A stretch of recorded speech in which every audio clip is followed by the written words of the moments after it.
আমরা আজকে এসেছি শীতলকুচি ব্লকের নগর শোভাগঞ্জ গ্রামে পপি বর্মনের কুলবাগানের ক্ষেতে। আমরা এখানে এসে দেখলাম যে উনি 4 বিঘা জমিতে বিভিন্ন প্রজাতির কুল চাষ করছেন এবং সেই কুল অলরেডি উনি ইতিমধ্যে তুলে বিক্রিও করছেন।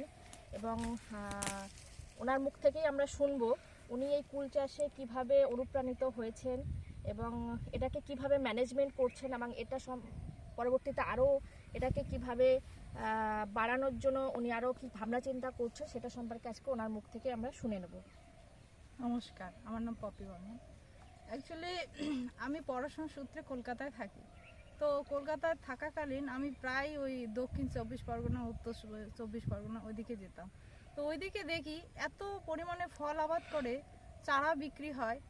আর দ্বিতীয়ত আমি এখনও চাকরি পাইনি, রিসার্চ করছি, চাকরি অ্যাপ্লাই করছি, সেরকম এখনও হয়নি। প্রাইভেট জব একটু করেছিলাম অল্প সময়ের জন্য, সেটা ছেড়ে দিয়েছি। কারণ প্রচুর চাপ, কিন্তু টাকা পয়সা সেরকম আসে না। হঠাৎই বাড়ি থেকেও চাপ দিল যে কিছু একটা তো রোজগার করতে হবে, এত পড়াশোনা করেছি। তারপরে একদিন আমি আইডিয়া করলাম, দেখি আমার বাড়ি যেহেতু গ্রামে, তো আমি ফল চাষ করি। তো সেই থেকে আমি আর কি উদ্যোগ নিয়ে এই কুল বাগান লাগালাম। আশা করি মানে সাকসেস হয়েছি। আচ্ছা, আপনি যে কুলের বাগানটা করেছেন এতে আপনার ফ্যামিলি ইনভলভমেন্ট আছে? হ্যাঁ আছে, বাবা মা সবাই সবাই আছে। তা এখানে টোটাল কতটা গাছ আছে? টোটাল 500 চারা নিয়ে এসেছি। ড্যামের চারা কিছুগুলো নষ্ট হয়েছে কিছুটা, তো সেই কারণে আই থিঙ্ক 400 আছে।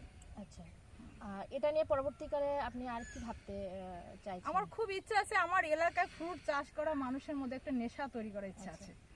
কারণ আমার এলাকায় তামাক চাষ হয়, আলু চাষ হয়, সেগুলোতে কিন্তু সেরকম লাভবান হয় না। আর এলাকার মানুষ প্রচুর পরিশ্রম করতে পারে, কিন্তু সেরকম টাকা ইনকাম করতে পারে না। আমাকে দেখে যাতে দুজন অনুপ্রাণিত হয়, আমিও যাতে একটুখানি সফলতা পাই, ভালো কাজ করতে পারেন সমাজের জন্য, সেটা আপনি লক্ষ্য রাখছেন। তা আপনি পরবর্তীকালে এই আপনার যে কুলের জাত আছে, কুল গাছ থেকে চারা তৈরি করার কথা ভাবছেন?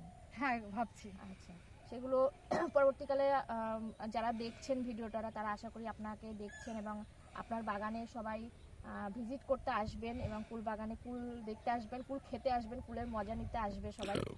আর আমরাও চেষ্টা করব আমাদের কোচবিহার কৃষি বিজ্ঞান কেন্দ্র তথা উত্তরবঙ্গ কৃষি বিশ্ববিদ্যালয়ের পক্ষ থেকে ওনাকে যতটা সম্ভব হেল্প করার, টেকনোলজি দিয়ে ইনপুট দিয়ে সাহায্য করার। এবং আমরা সেই সঙ্গে রিকোয়েস্ট করব ডিস্ট্রিক্ট হর্টিকালচার এবং এগ্রিকালচার ডিপার্টমেন্টকেও যাতে ওনারাও কাঁধে কাঁধ মিলিয়ে এই আমাদের ছোট্ট বোনটি যে বিশাল একটা উদ্যোগ নিয়ে কাজ করছেন তাকে যত সম্ভব সাহায্য করার।